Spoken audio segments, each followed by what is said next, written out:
Et si je te disais que la majorité des hommes ne voient jamais venir l'infidélité? Pendant qu'ils dorment tranquillement, confiants dans leur couple, leur relation se fissure lentement sans qu'ils s'en aperçoivent. Aujourd'hui, on va plonger dans un sujet sensible, un sujet que beaucoup vivent mais que peu osent affronter, l'infidélité féminine. Une statistique glaçante. 97% des hommes ne détectent pas qu'ils sont trompés. 97%, frère, ça te fait réfléchir, non? Tu penses peut-être que toi, tu le saurais, que tu sentirais un changement, une alerte dans l'air. Mais la vérité, c'est que les signes sont rarement évidents. Les femmes infidèles sont souvent bien plus discrètes que les hommes.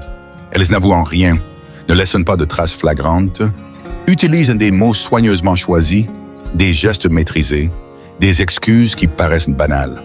Et toi, pendant ce temps, tu vis dans une illusion, convaincu que tout va bien. Je ne suis pas là pour te rendre paranoïaque ou te faire douter de tout. Je suis là pour t'ouvrir les yeux, te donner des clés précises, des signaux à repérer avant qu'il ne soit trop tard. Peut-être que tu te dis, ça ne me concerne pas, ma relation est solide. Continue à écouter, car les 6 phrases que je vais te révéler, tu les as probablement déjà entendues, peut-être même cette semaine. Ces phrases ne sont pas des énigmes anodines, ce sont des schémas récurrents, identifiés à travers des études comportementales et des témoignages. Elles semblent inoffensives, mais derrière, il y a souvent une vérité douloureuse, une vérité qui peut être libératrice si tu la vois à temps. Comprendre ces signaux peut changer la trajectoire de ta vie sentimentale. Tu as 2 choix. Continuer à ignorer les indices ou ouvrir grand les yeux et agir avec lucidité. Alors, installe-toi, oublie ce que tu crois savoir sur les relations et prépare-toi à voir au-delà des apparences.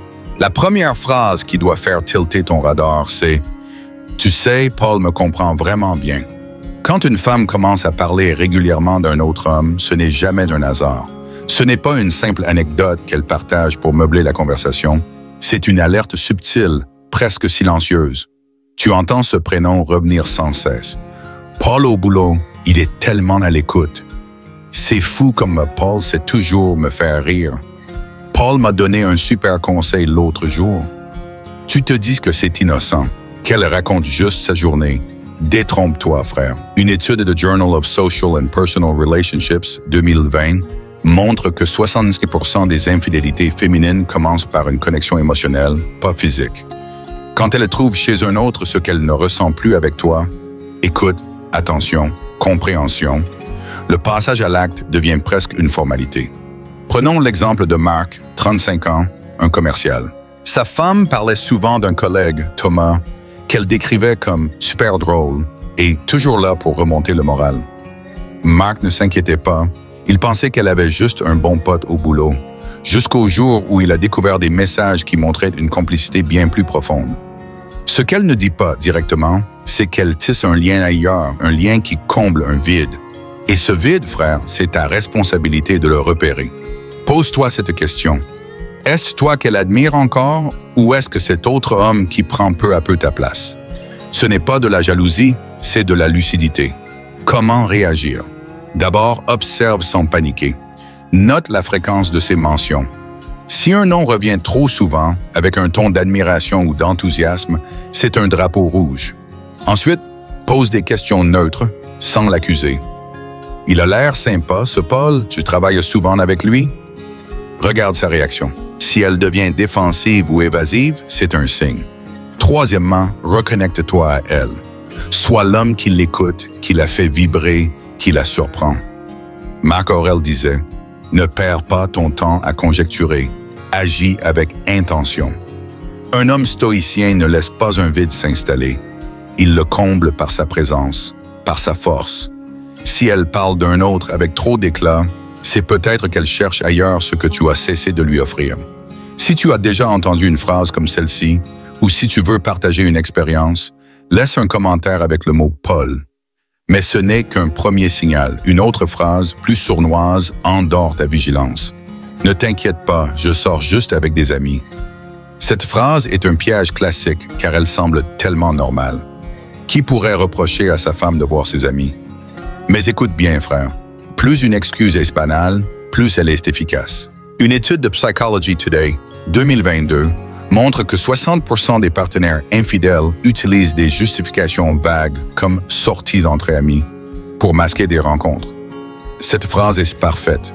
Elle rassure, elle désarme, elle te fait passer pour un parano si tu poses trop de questions. Et pourtant, c'est un schéma récurrent.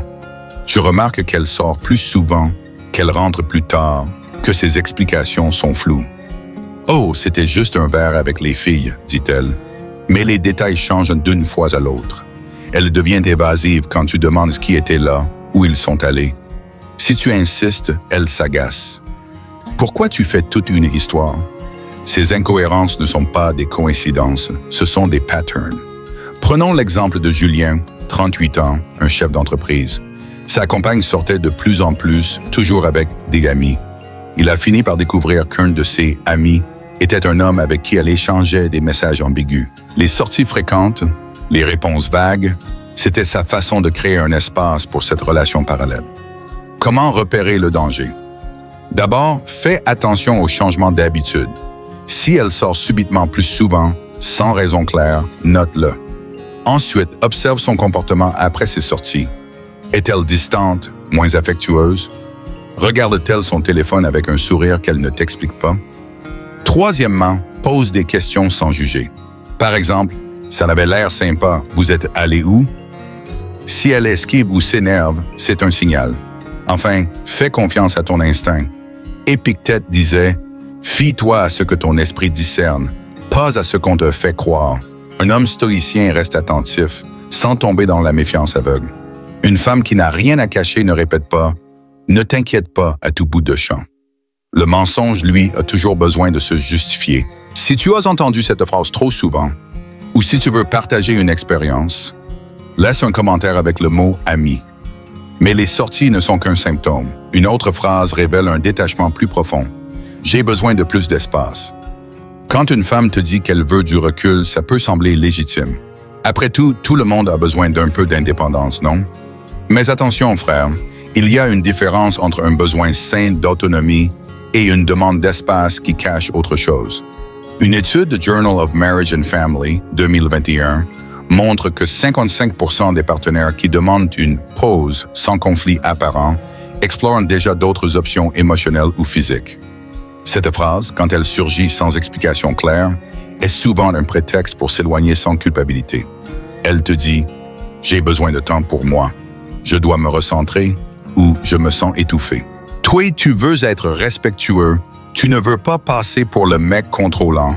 Alors tu acceptes, mais pose-toi la vraie question. Cherche-t-elle à se retrouver ou à mieux se cacher? Prenons l'exemple de Thomas, 40 ans, un professeur. Sa femme a commencé à parler de besoin d'espace après 10 ans de mariage. Pas de grosses disputes, pas de crise évidente. Il a respecté sa demande, pensant qu'elle traversait une phase. 6 mois plus tard, il a découvert qu'elle voyait d'un collègue en secret. Cet espace était en réalité une porte ouverte pour explorer une autre relation. Le danger ne vient pas seulement de la distance physique, mais de la froideur émotionnelle qui l'accompagne.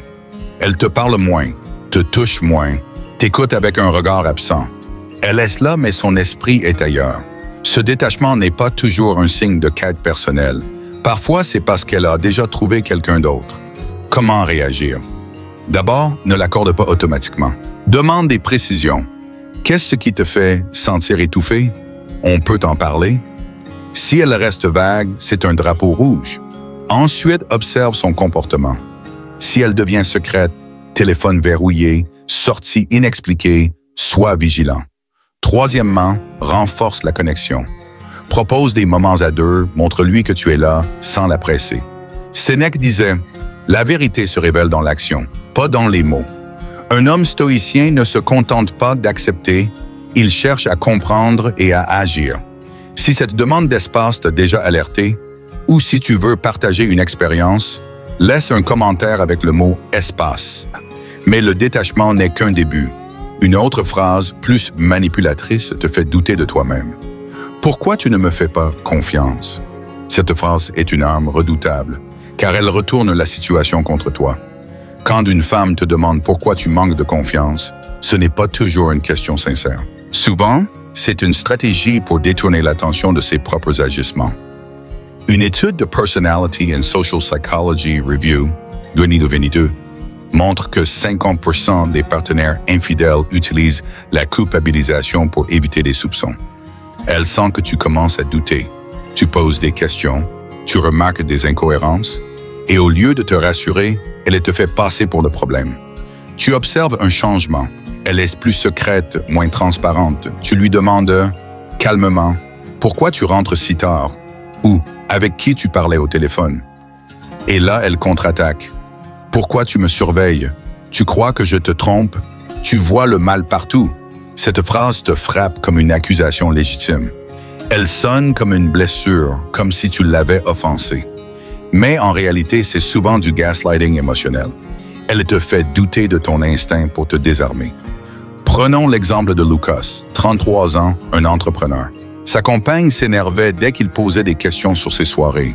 « Tu n'as pas confiance en moi, c'est insultant », disait-elle. Il a fini par se sentir coupable jusqu'à ce qu'il découvre qu'elle voyait un autre homme depuis des mois. Une femme honnête ne se vexe pas quand tu exprimes une inquiétude. Elle te rassure, elle t'explique, elle ouvre la porte à la transparence. Mais une femme qui culpabilise systématiquement tes doutes cherche à cacher quelque chose. Comment réagir? D'abord, ne te laisse pas manipuler. Si elle te reproche de manquer de confiance, réponds calmement. Je veux juste comprendre, explique-moi. Si elle esquive, c'est un signe. Ensuite, fais confiance à ton instinct. Si quelque chose te semble bizarre, c'est probablement réel. Troisièmement, pose des limites. 10. Je te fais confiance, mais la transparence est importante pour moi. Épictète disait, ne te laisse pas égarer par les apparences, fie-toi à la raison. Un homme stoïcien reste ferme sans se laisser emporter par la culpabilité. Si cette phrase t'a déjà fait douter de toi, ou si tu veux partager une expérience, laisse un commentaire avec le mot « confiance ». Mais la manipulation ne s'arrête pas là. Une autre excuse, plus pratique, ouvre la voie à l'infidélité. « Je travaille tard ».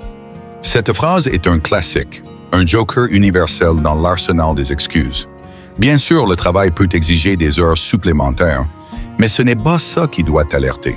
Ce qui doit te mettre en garde, c'est quand ces heures tardives deviennent fréquentes, inexpliquées et entourées de flou. Une étude de Journal of Occupational Health Psychology 2021 montre que 40% des partenaires infidèles utilisent le travail comme couverture pour des rencontres. Cette excuse est parfaite. Elle est crédible, elle joue sur ta compréhension et elle te fait culpabiliser si tu doutes.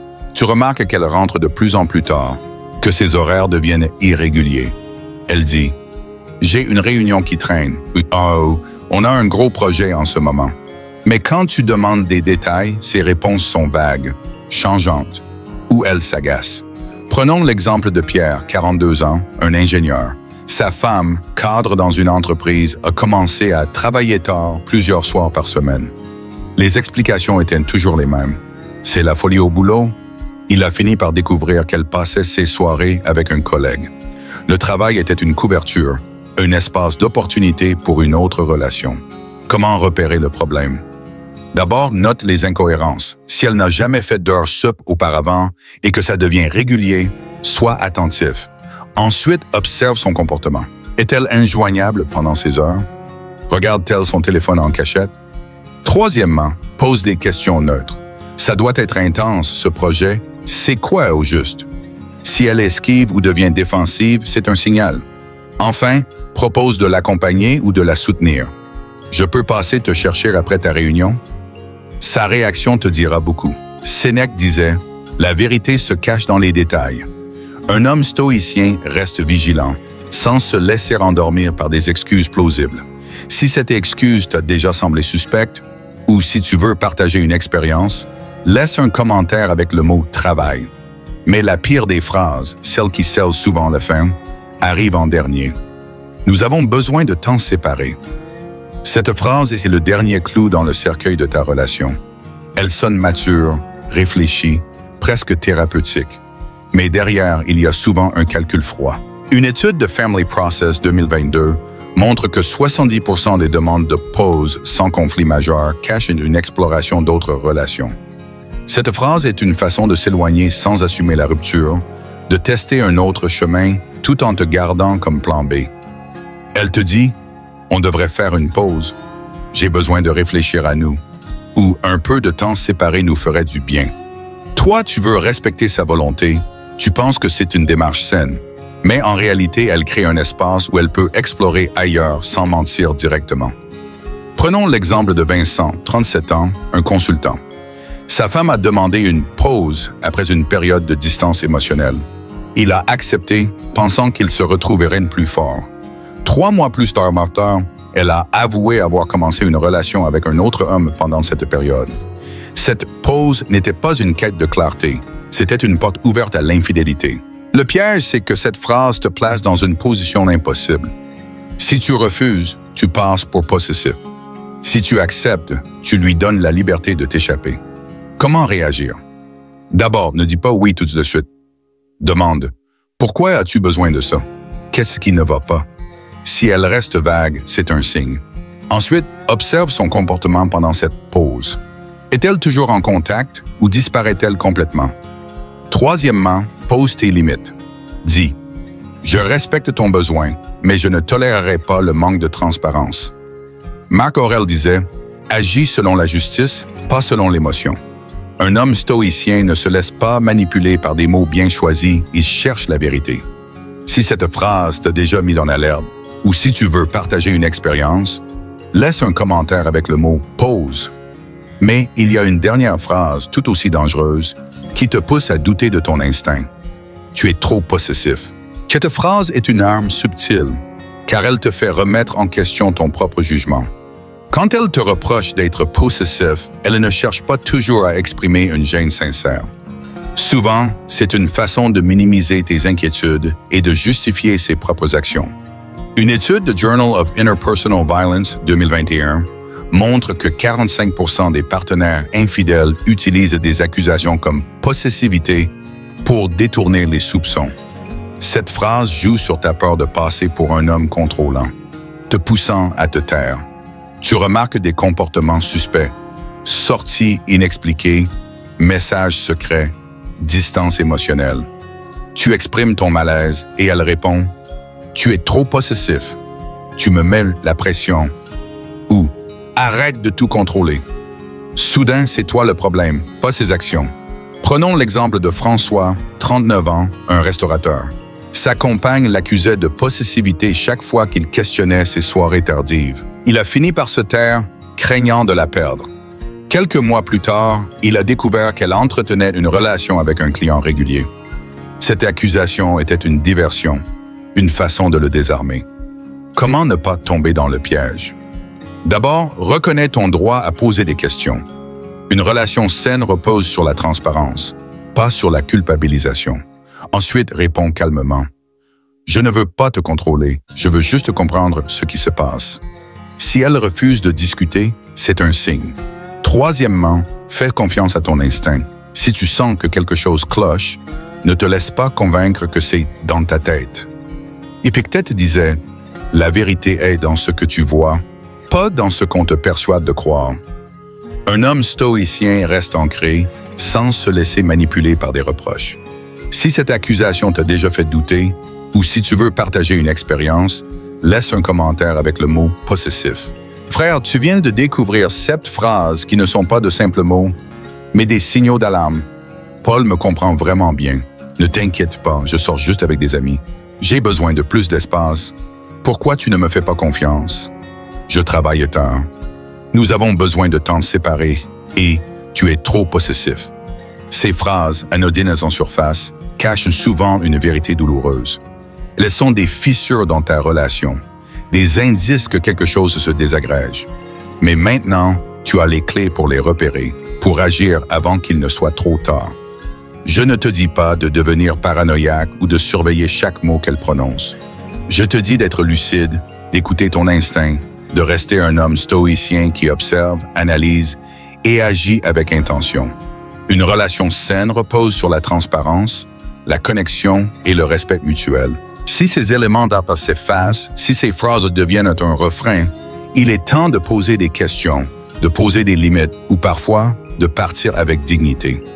Marc Aurèle disait, Tu ne peux perdre que ce que tu n'as jamais possédé. Un homme stoïcien sait que sa valeur ne dépend pas d'une femme, mais de sa propre intégrité. Si ces vérités t'ont secoué, si tu veux protéger ta vie sentimentale et devenir un homme que rien n'ébranle, abonne-toi maintenant à l'Empire du Stoïcisme. Cette chaîne n'est pas juste du contenu, c'est un mouvement pour réveiller les hommes, pour les armer de vérité et de force. Like cette vidéo pour envoyer un message clair. Les hommes lucides se lèvent. Partage-la avec un frère, un ami, un fils qui doit ouvrir les yeux sur les relations.